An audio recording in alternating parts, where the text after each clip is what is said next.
Avec l'avènement des nouvelles autorités au pouvoir, des réformes politiques importantes sont attendues avec comme soubassement la bonne gouvernance adossée à une stabilité politique majeure. Cela passe inéluctablement par le renforcement de l'état de droit et des institutions politiques.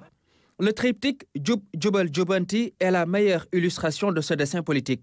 Les réformes politiques ont très tôt fait leur écho à l'entame de la magistrature du président de la République, son Excellence M. Bassirou Diomaye Faye, avec les assises sur la justice sénégalaise qui visent à apporter des corrections articulées autour d'une grande réforme et modernisation de la justice.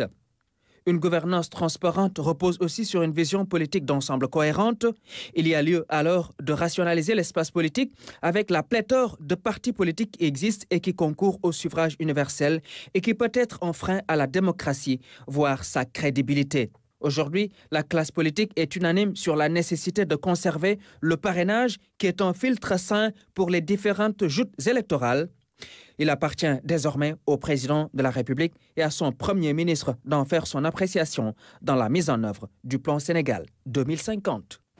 Et puis dans le volet social, le référentiel garantit une meilleure qualité de vie des citoyens à tout point de vue. L'amélioration du réseau et de la qualité des services publics devrait justement favoriser des conditions d'épanouissement. Youssouf Kaba. La société sénégalaise est caractérisée par une inégalité sociale profonde. L'écart entre les classes sociales est énorme et se creuse davantage à cause des politiques publiques jusque-là défaillantes et non adaptées à ce niveau. Le nouveau référentiel Sénégal 2050 a diagnostiqué ce manquement et propose à travers ces lignes un plan de développement social appelé à réduire considérablement les inégalités et favoriser ainsi un épanouissement digne de tout citoyen.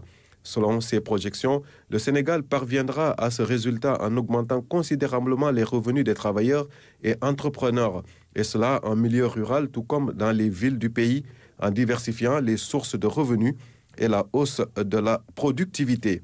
À cet effet, le référentiel prévoit une résorption des iniquités territoriales en 2050 qui passe par l'accès universel aux services sociaux de base, tels que l'eau, l'électricité, l'éducation, la santé ou encore l'assainissement, mais également un accès au logement décent, et cela en milieu rural et urbain. Le développement des pôles économiques, tel qu'indiqué dans le programme, permettra de sortir progressivement de la macrocéphalie de la région de Dakar qui concentre depuis plusieurs décennies les opportunités d'emploi du pays. Le référentiel indique qu'en 2050, chaque jeune Sénégalais, quel que soit son milieu de naissance, disposera du même accès aux services républicains d'égalité des chances qui lui permettront de s'épanouir. Qualité d'aide publique, renégociation des contrats pétroliers et gaziers, autant de points sur lesquels les Sénégalais attendent le Premier ministre Ousmane Sonko. Le chef du gouvernement devra s'aligner au nouveau référentiel des politiques publiques pour définir les contours d'un Sénégal prospère et souverain. Voyons tout cela avec Aminata Meng Faljaï. La déclaration de politique générale, un exercice crucial qui permet au Premier ministre de décliner les grandes orientations de l'action gouvernementale. La DPG de Ousmane Sonko devra s'aligner au nouveau référentiel des politiques publiques Vision Sénégal 2050, un cadre stratégique dont l'objectif est de créer un Sénégal prospère, juste et souverain, avec en toile de fond une économie compétitive. Les Sénégalais attendent des réponses concrètes sur des problématiques urgentes, telles que la question de la fiscalité.